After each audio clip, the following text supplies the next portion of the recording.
Hi, everyone. Good evening. I just wanted to welcome you to our first day of Go Global Week. And this is on November 9th, 2020. My name is Julie Henry, and my role is a grant researcher for institutional affairs. I am part of the Education Abroad, Study Abroad department. I just wanted to remind everyone we will have a Q&A after the presentation. So you will see two boxes, icons. There's the chat icon, the Q&A icon. So please use the chat icon during our presentation. So I wanted to inform everyone, share with everyone about Study Abroad. And as a deaf student, you may be questioning if you can have that experience. And my answer is, of course. Accessibility is not always available, but with a can-do attitude, anything is possible. I wanted to share with all of you that my first experience as on Study Abroad was that I was a deaf undergrad. I went to a hearing university. I studied for an entire month in the summer in Scotland, and that was my experience abroad. In Scotland, they speak English, and I was able to do quite well. As a deaf person, I can read lips, and I grew up oral and speaking. And this helped me be able to communicate with not only my peers, but also my instructors and those around me. When I applied to the Study Abroad program, I went straight to my university's disability office and also my vocational rehabilitation counselor. VR was willing to help with books and supplies, and Disability Services was willing to support with providing a note taker and also CART services. CART services means communication access in real-time captioning. And I really wanted ASL interpreters because it was more accessible. However, it was not provided due to high costs.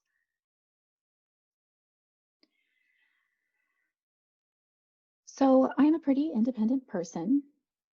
I most definitely have the can-do attitude, and being in Scotland was quite an amazing experience.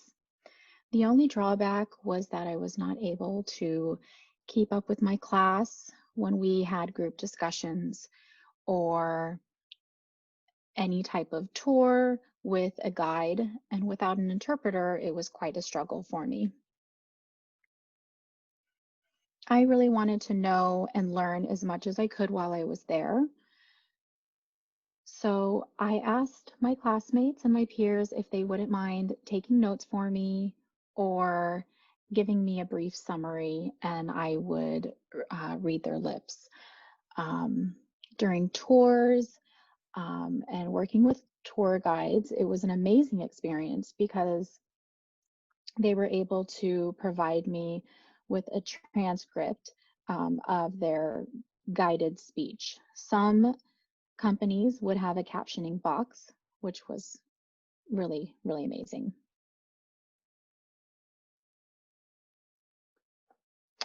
We had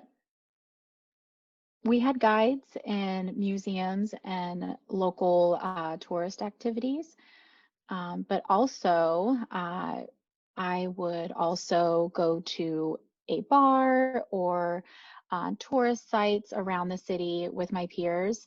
There were informal activities, and I was able to get by quite easily. My peers were, had experience with my deafness.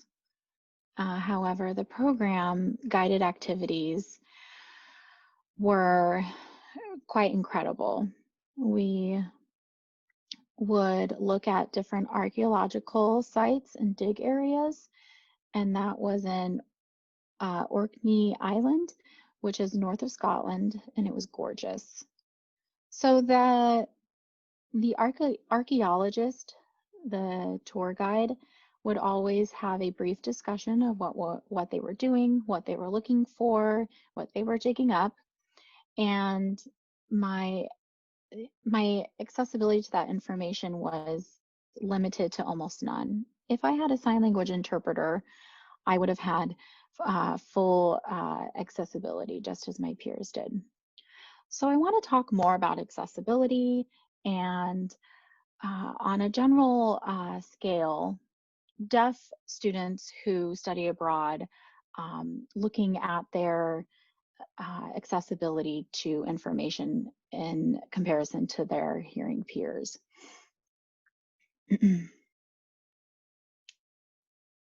So there is not much accessibility options for students who go on, let's say, a museum tour.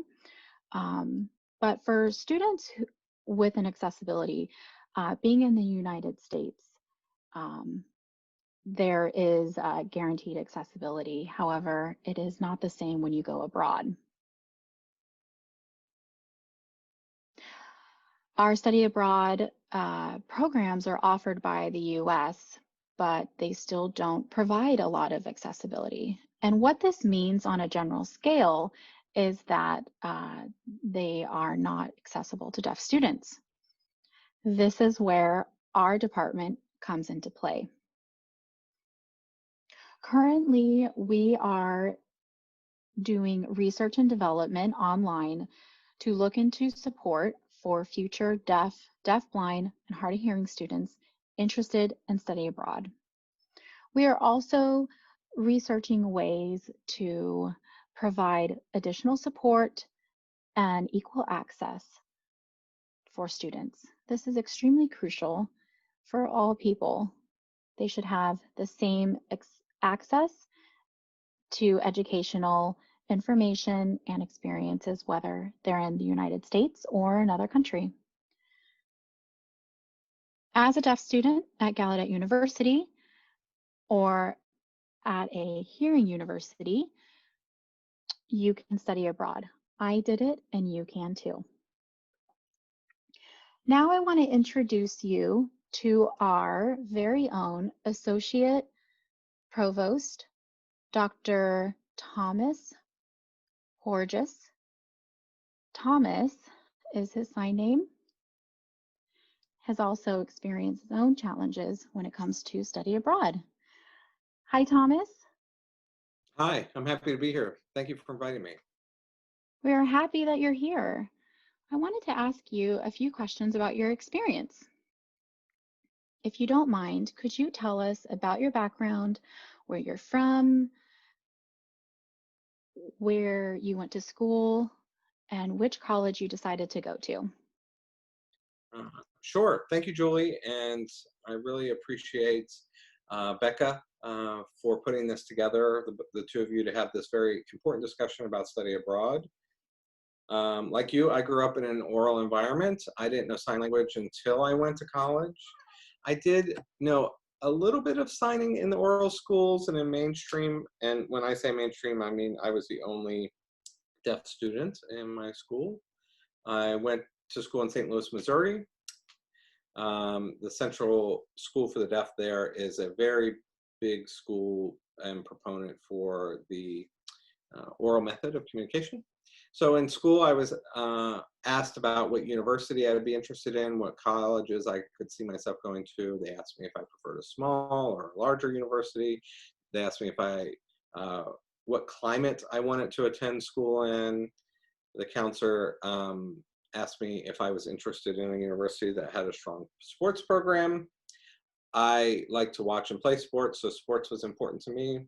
So an athletic program was important, and also something that was aligned with my major. I was interested in computer science at that time. So I picked ASU in Phoenix, Arizona State Universities. I applied to a few other universities as well, but really I was impressed with ASU and their resource center for students with disabilities. They had sign language interpreters and other services available. And I felt like they had a real concern and care for people with disabilities. So I was from there. I went into ASU, got my bachelor's, my master's, and my PhD there.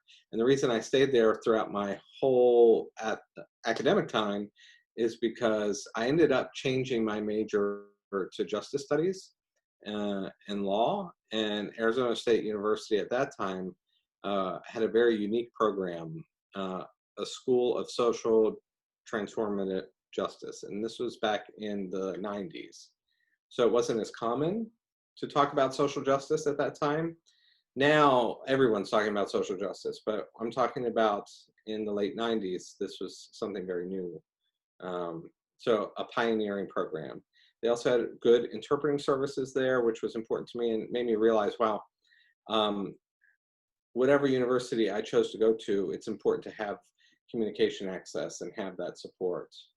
Even if the academics were exactly what I was looking for, if their communication access program wasn't great, then it really wouldn't matter. So that's one of the reasons I went to ASU and stayed at ASU.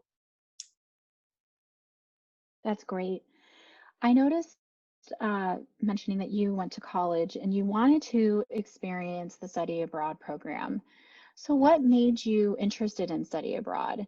I'm curious if when you made your decision to go into that program and applied, which program did you apply to and why?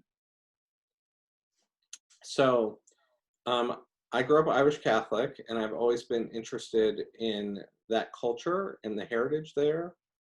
My mom is a second generation immigrant, so my grandparents came to the United States. Um, I always listened to my parents talk about Irish culture and Irish history. So by the time I was a senior in high school, um, I I really had a desire to know more about that heritage and also think about studying abroad. I thought, oh, I can go to Ireland. That'd be great. So I went into an introductory session at school, just really with the question about really what study abroad meant. I wasn't really familiar with what exactly that would mean. So as I was sitting there, I realized, wow, I could go spend a whole year studying at a university in Ireland and earning college credits and getting that experience that I already had an interest in. So, wow, that'd be pretty cool. So instead of me having to take classes here in Arizona, I could go to Ireland for a year and really take classes there. So I applied, which was pretty smooth. The the toughest part of the application process was actually deciding to apply because I started thinking about a year away from my family, a year away from my friends, what that would actually look like for me.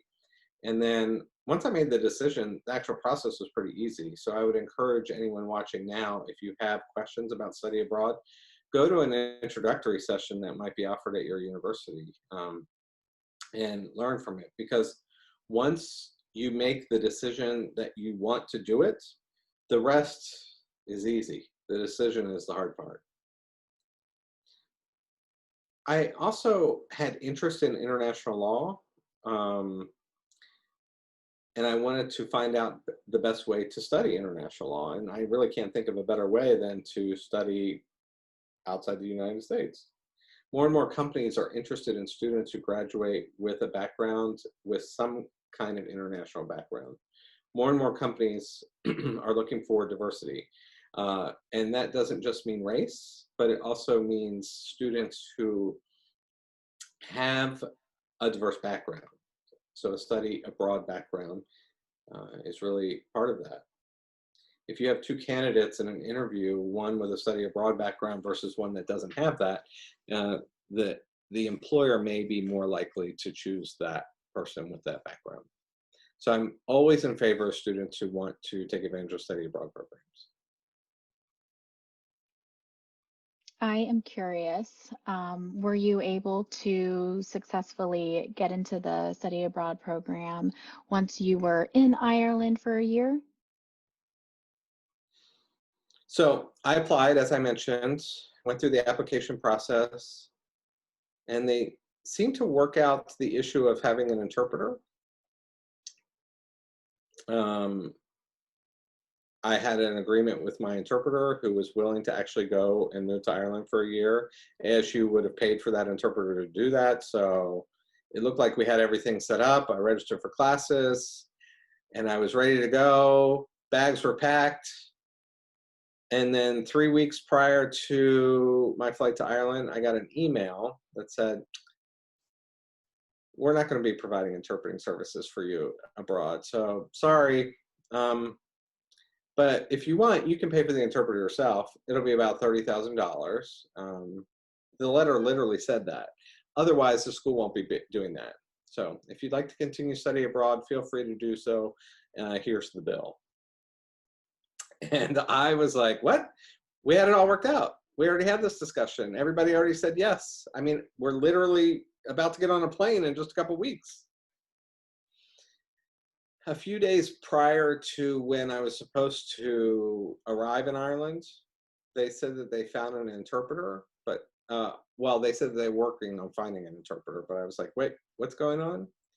And what they ended up saying is, we found an Irish Sign Language interpreter. And I said, no, that's not going to work. I need an American Sign Language interpreter. So the college in Ireland was willing to provide an interpreter, but ASU wasn't willing to provide the interpreter. So once they told the university in Ireland I wasn't going to come, the Irish university said, we're providing an interpreter. ASU doesn't need to do that. And then once there was clarification of the fact that they didn't want an Irish Sign Language interpreter, then they said, well, can't you just kind of deal with an Irish Sign Language interpreter? And I thought, no, they're different languages. And I think they also didn't realize there is some similarity. They thought that there were similarities between the two languages, but there's not. So basically, because of that, I wasn't able to do the study abroad program I wanted to do. Wow. So unfortunately, ASU denied your request for ASL interpreting services. So was there any type of compromise that you could come to with ASU in regards to accessible accommodations? Was there any support at all that was encouraging you to still go, such as cart services, note taking? No. At that point, we were 3 weeks before the program was supposed to start when I was told. I was a senior, so my immediate response was, okay, I'm senior. I gotta convince them I want to go, but at the same time, I need a backup plan. I didn't have a backup plan. I thought that ASU had worked it all out and I was good to go. So I didn't consider needing a plan B. And then I realized last minute, I got to come up with a plan B. I got to register for classes. I got to make sure that I complete my senior year and graduate on time. So my first response was more of contacting my academic advisor and saying, I need to get in classes. What are we going to do? And that person was surprised to hear that everything had fallen apart. They were able to get things worked out for me as a plan B, but honestly, ASU, I think that, well, ASU made the decision.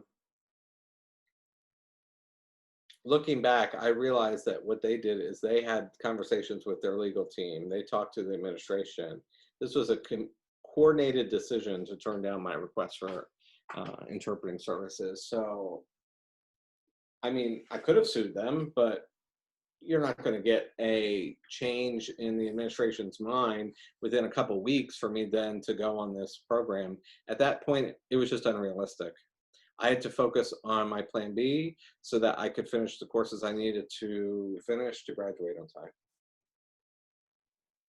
So at that point, did you decide to bring their decision to the Department of Education's Office of Civil Rights Department? That's right. What was your objective? So I wanted to make sure that students who had an interest in going to study abroad would be able to do so with whatever access or accommodations they needed. I wanted to make sure that those who are watching or those who might be interested in study abroad programs shouldn't consider access as a barrier. I didn't want my situation to happen to those coming after me. There needed to be a better system in place to provide access to those interested in international experiences. At my time, um, even the Department of Ed at that point uh, didn't really have a clear understanding of my needs. Um, and it really wasn't about me at that point. What I was trying to do was fight for the next generation of people who were interested in going to study abroad. I wasn't, I was concerned about people having the same kind of communication barrier I did.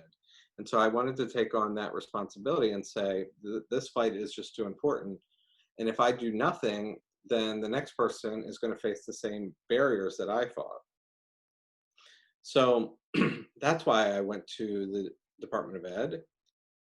Um, the law at that time also was very technically specific.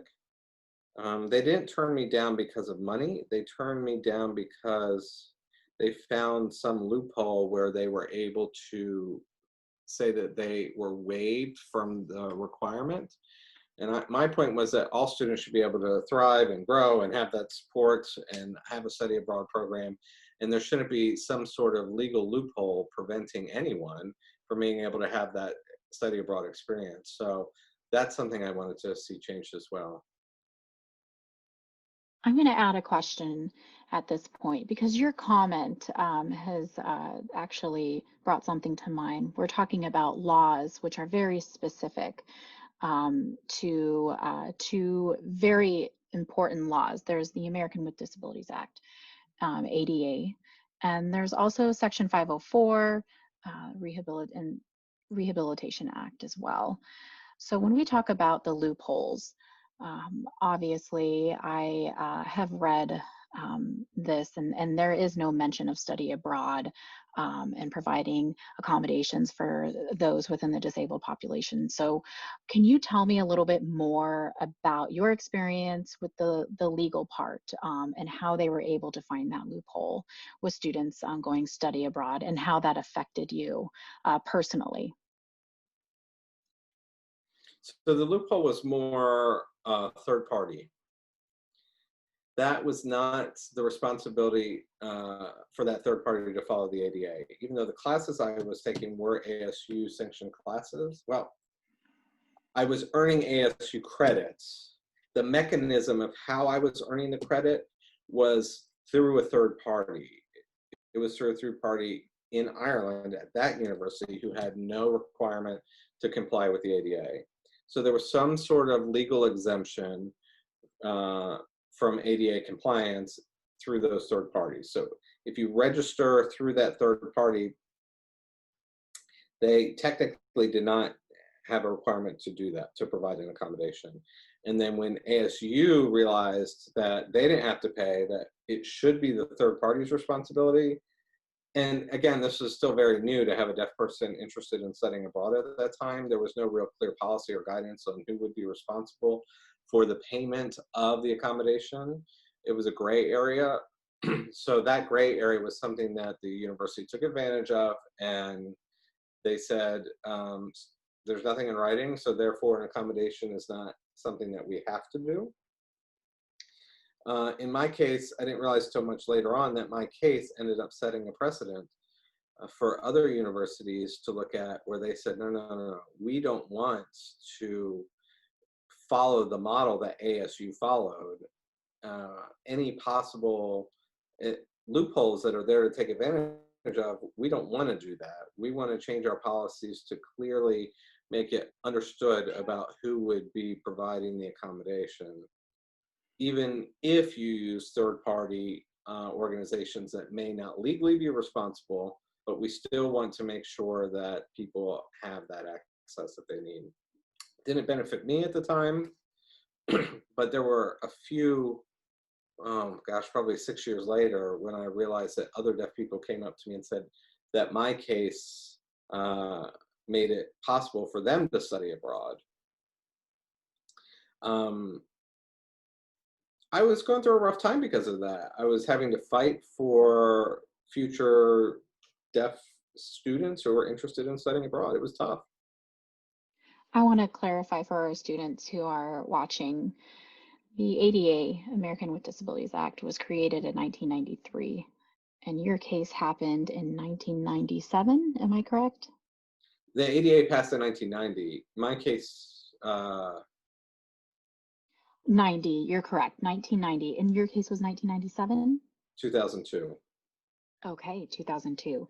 So 1990 to 2002, that's a 12-year span, and no one really being aware of the ability of having this, um, intersection of students being sent abroad and not being provided with the accommodation.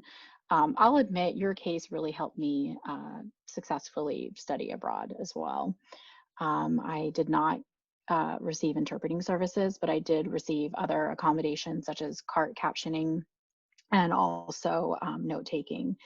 And, just I just wanted to extend my gratitude to you.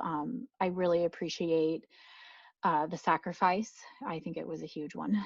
But I want to go back to um, what happened. How did you feel when ASU and um, Office of Civil Rights made their decision? I mean, I was totally stunned. I felt numb at the time. The Department of Ed, Office of Civil Rights, even turned down my opportunity to study abroad. They turned down my opportunity to enhance my education, which is just ironic given the fact that it was the Department of Ed. And further, it was the Office of Civil Rights. I mean, if you think about just the title of the department, Civil Rights, are they basically saying I don't matter? That people who can hear should have that access to information that I shouldn't have? There was a group of students at ASU that were all going on that program and realized that I wasn't going to be involved in it anymore, and they got upset. They realized this is a violation of my civil rights. It wasn't just impacting me, but impacting my cohort. And so just kind of taking a step back, there was a lot of dialogue trying to go through local, city, district, state level, and then finally I got to the federal level. So they told me that when I was told by ASU that I wasn't going to get an interpreter, that was in 2002. It's probably 2 full years later when the Office of Civil Rights said that they weren't going to take my case, that ASU wasn't in the wrong. I wasn't going after money. There was no money to be made. The reason that I filed suit or filed complaint was because I wanted to see a change in the law. But really what I was being told is, in fact, it was on the onus of the university to change their policy. And the university, instead of doing that, was looking for loopholes. Now, even though the ADA was 12 years old, it was still relatively new at that time. So That is true for most laws in general. I want to talk about the book that you wrote. You mentioned your experience with ASU, correction. Your book, Social Constructions of Deafness, Examining Deaf Language Cultures in Education. In your book, there's a section where you talk about your experience applying for study abroad and the process while you were at ASU. And it was a life-changing moment for you, especially in terms of understanding your identity as a deaf person. Can you tell us more about that? So the book included a lot of my journey and a lot of my experience as a deaf person. Like many other minority group members, I talked about the oppression that I faced and how it influenced my identity. For me, that chapter of the trip to Ireland and the Office of Civil Rights telling me that my case didn't have merit, it indicated something wrong with the system, and it notified me to recognize that it's not an issue of the individual, but it's an issue of the collective. No one was going to do something about it if no one stood up. So I wanted to be part of the change. And issues related to disability, often you hear that nothing about us without us mantra. So, I look at myself as a white man who's able-bodied, and the law is biased toward those in the minority, even though I am a white man, able-bodied, a certain level of intelligence. I have this hidden identity of deafness that hindered my ability to take advantage of this program, and being able to take a step back and thinking about what other groups are facing that may not have the same privileges that I have, made me really realize that I can't just sit back, just sit idly by and watch the legal system run rampant over me. I wanted to make a change, and my biggest fear in that was that deaf people wouldn't be able to study abroad in the future. And I thought, I would like to think that I'm an advocate for myself, and also that I have got privileges, I have an education, and because of that, I feel like I have more responsibility to break down those systematic barriers to help those in the future. You and I were able to navigate through the process, but a lot of deaf people before us in previous generations have fought very hard for us to be where we're at. So I want to be one of those people paying it forward to the next generation of deaf people to ensure that they don't have to fight as hard, but knowing that they will have to fight, but just hoping that my experience and even this discussion will inspire deaf people to recognize that, wow, studying abroad is something that you really should be doing. You should take advantage of. It wasn't something that an experience I was able to have, but I hope that people are able to have them in the future, and show that the system is working so that more and more deaf people will have those international experiences, be able to study abroad, and get more collective support from our community. A lot of deaf people in other countries also can benefit from this kind of study abroad program as well. Thank you so much for that explanation. I know that we're in the process right now with education study abroad grant research of collecting as much accessible resources, accommodation resources, so that anyone from students all the way to university program providers, the third-party providers that were mentioned earlier. So we're working hard to collect that information. Your story is quite inspiring, and just like you, I agree. Study abroad is an amazing opportunity. It benefits everyone, not just deaf students, but also those in other countries that want to come here and learn as well. So I know your time is valuable. I just want to thank you so much for joining us today. And I want to wrap up by asking you one last question. What would you like to tell our deaf, deafblind, and hard of hearing students today about equal access for study abroad, and why that is important, and what you hope to see in the future? Well, first, I would want to thank you for being here. I know that my time is being viewed as being valuable, but I think this topic is super valuable. So I appreciate this opportunity, and I would love to welcome any questions that people may have from the audience members. I'm here to answer any questions, so I'd be happy to do that. I think that what I'd like to leave with is really reminding everyone that feeling that sense of discrimination or oppression, if you feel that, don't sit idly by. Follow your intuition. When you see something and you recognize that it's not right, it's probably not just happening to you. There are a lot of people out there that don't realize that they could have reached out. I didn't know at that time. I was very self-focused. I wasn't thinking about reaching out and asking for help. I didn't know who I could ask for help. So I just guess I would like to let everyone know that allyship is very important. And if you're feeling a level of oppression or a level of discrimination, share it. Share it with somebody who might be able to support you. And nowadays, in our current culture, there's a lot of research out there. There's work that's been done. Sometimes it feels a little overwhelming, but if you share your story, share your concerns, share what's your roadblocks, there's community out there that can help you. I didn't realize all of the resources that could have been available. I wish that I would have asked for support. Um, so we're in a different world now. I think that there's more recognition of the value of an international experience. And in the United States, we need to continue to open our minds, and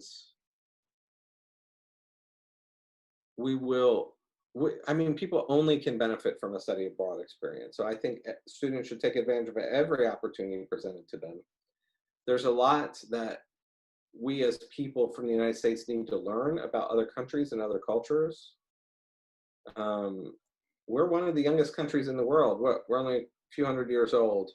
And so there are countries out there that have been around for thousands of years. And I think having those experiences can really humble an American student studying abroad. Learning from other cultures, having those experiences, and I think that would definitely make people a better person, make them more aware of what's going on in the world, make them more empathetic to different cultures and civilizations. So that's all. I have one last question that just came to mind. Were you able to ever travel outside of the United States? And if yes, where did you go? I did actually go to Ireland a couple times. Yay! I've been to Ireland. I stayed a month there and traveled all throughout the country. A lot of people don't realize that Ireland's a pretty small country. It's about the size of West Virginia. So area-wise, it's very small. So you can really go all over the country in just a couple days. I've been to Mexico. Arizona is really close to Mexico. I've been to Canada. Been to Japan, where I studied 2 weeks at a bilingual Japanese program. I also went to Toulouse, France. It's in the south of France, where I studied at a bilingual institution there. So I've been able to have a few international experiences, but nothing would be compared to being able to stay for a full year and study abroad. I'm sure. Well, thank you so much for joining us today and kickstarting our first day of Go Global Week in 2020. And I also want to thank all Gallaudet students and staff and faculty who joined us this evening. I just want to thank you. I think there's some questions in the chat. Yes, and we will go over that. If we want to have further discussion, our we have Becca Aburika Einhorn, who has been working hard on this issue and is always available. If you're interested in learning more about study abroad opportunities at Gallaudet, please get in touch with our on our website, which is abroad.gallaudet.edu for much more information. And you can also email abroad@gallaudet.edu. And thank you so much. And now it's time for our Q&A.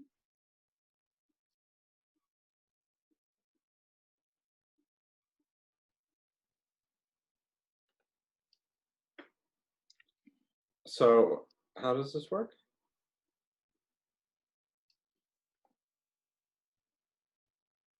I see Dr. Riley asked some questions about the importance of Gallaudet faculty being able to be involved and learn from the deaf world. And that's right.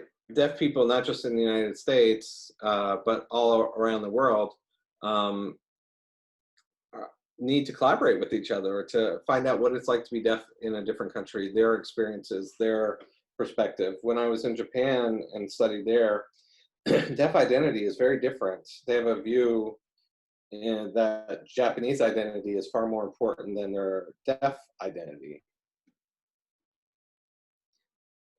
In the United States, I think that that's not always necessarily true. Often you see that deaf people in the United States find their deaf identity to be their primary identity and their citizenship to be uh, secondary.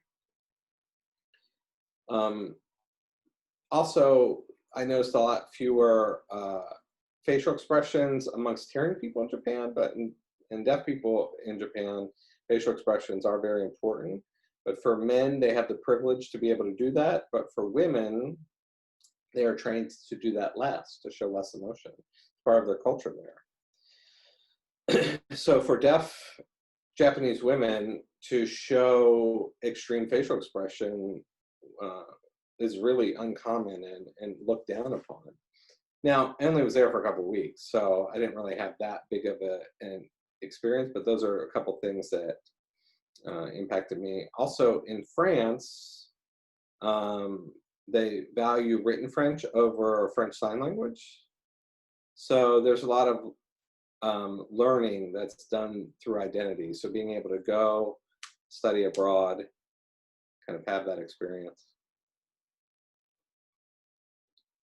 A lot of people picture a study abroad program as having to physically get on a plane and go.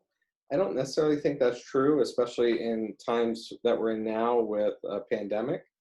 The opportunity to study abroad is there in different ways. You could have virtual abroad experiences.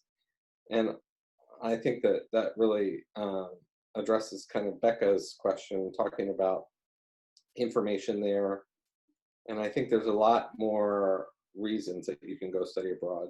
Also, being able to put that on your resume, to be able to provide good examples in your interviews about situations you've encountered when they're asking you questions in an interview, to be able to refer back to those experiences are very important. I think that this really taking advantage of those kinds of opportunities are incredibly important, even if it's for a 6-month period or a full year, whatever the period of time is. Joe, we can switch. Okay.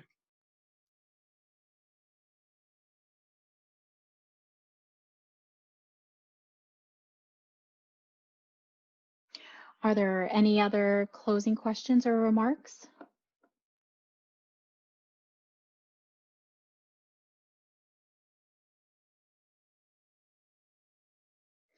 Okay, so a question came in. What strengths do you think deaf students bring to international travel or connecting with other cultures? Wow.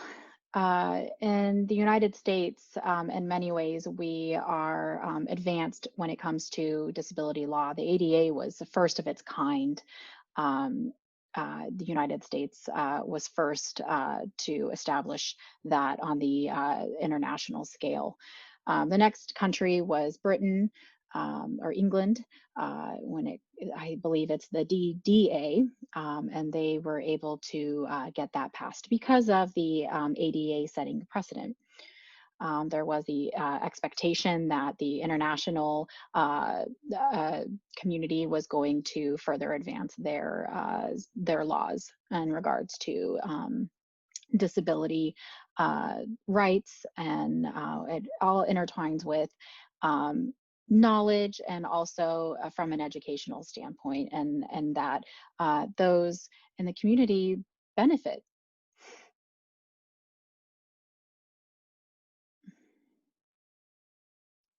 This is Becca speaking. I wanted to take a moment to introduce myself. First off, thank you, Dr. Horges.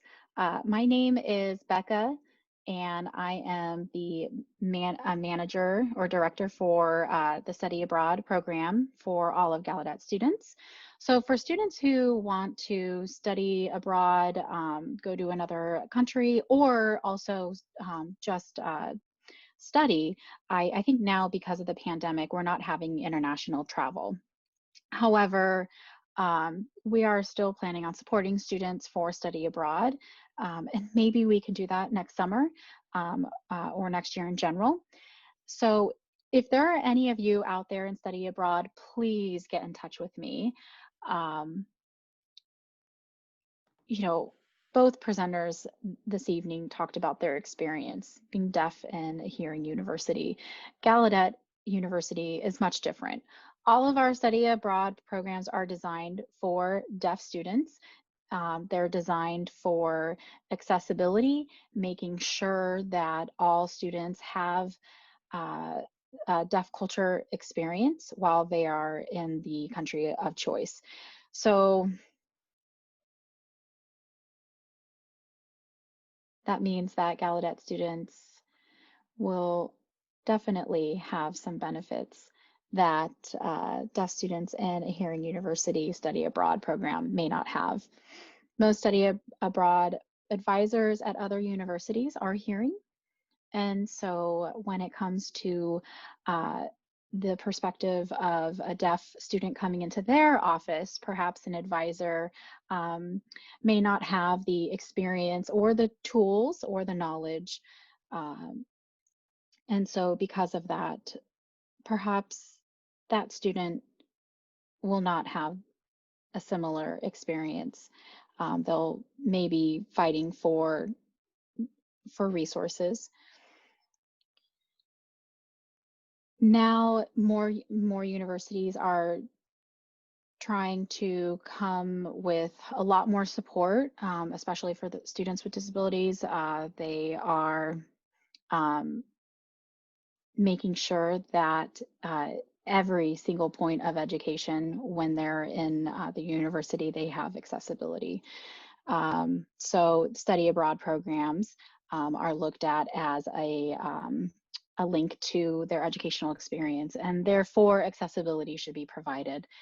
We've done a lot of research about accessibility for deaf students in study abroad, and I think every year that research becomes much stronger, and we're doing a lot of work to make sure that all students feel, well, first, you want to make sure that all students have accessibility, but at the same time, you want to make sure that all deaf students feel that they can apply and they can have this experience through our office.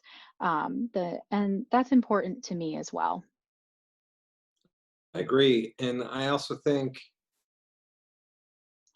even though I wasn't able to take advantage of a study abroad program, the deaf community is small everywhere. And to have that opportunity to meet deaf people in other countries, which I have had, and be able to go to different events, people hosted dinners for me. At that time, I was a Gallaudet faculty member, and I don't think that we recognize or realize that internationally, the deaf community looks up to Gallaudet. There are students from other countries that look at Gallaudet with admiration, and when they find out somebody from Gallaudet is in country visiting the country, it's a big deal. Um, and the whole community kind of benefits from learning something.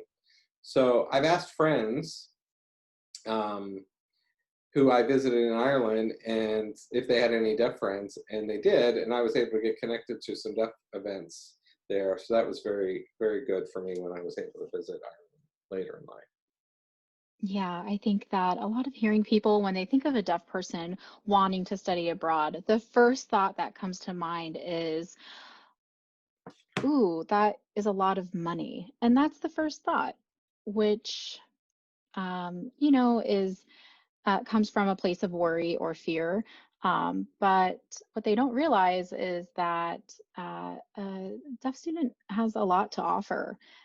Deaf students can communicate quite well. They know how to gesture. And when you're traveling, you're meeting folks from different cultures and different parts of the world, and universal gestures are very helpful. And when deaf people see other deaf people in other countries, it's quite a delight of seeing different sign language, and they take that opportunity to get to know each other.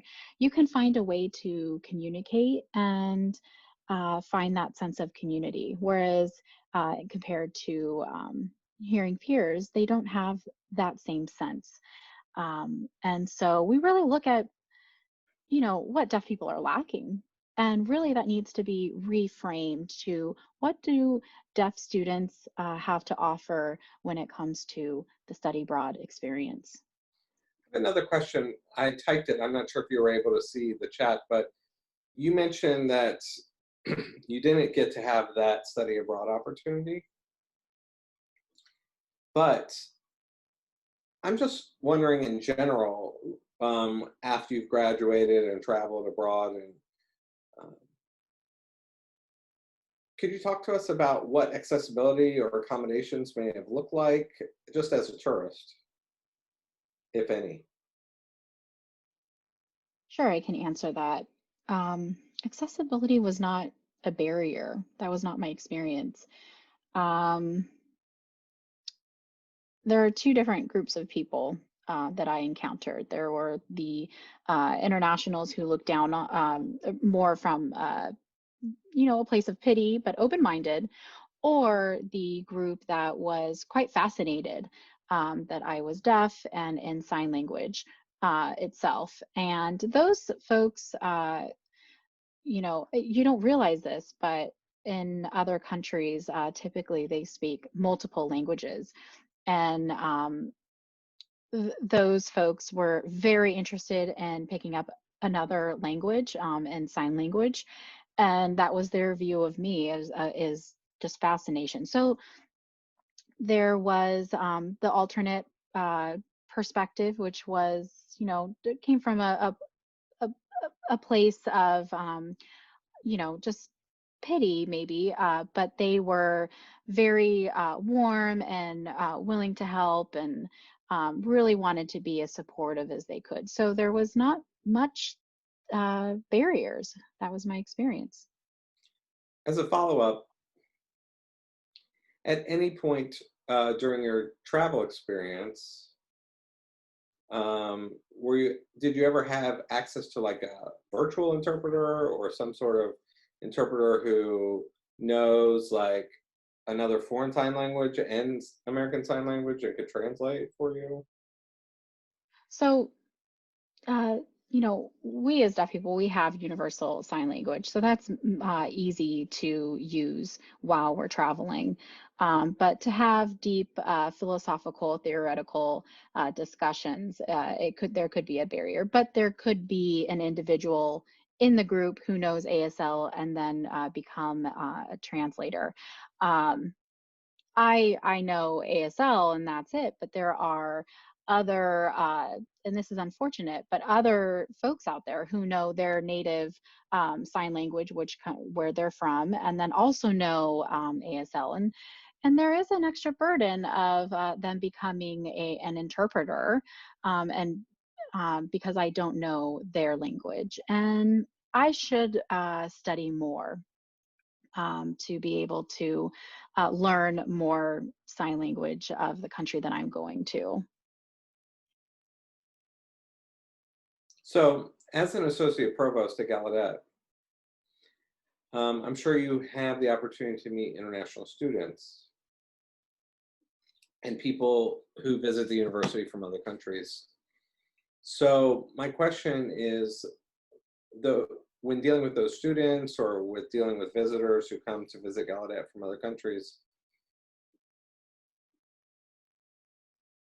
actually, I kind of lost my train of thought here.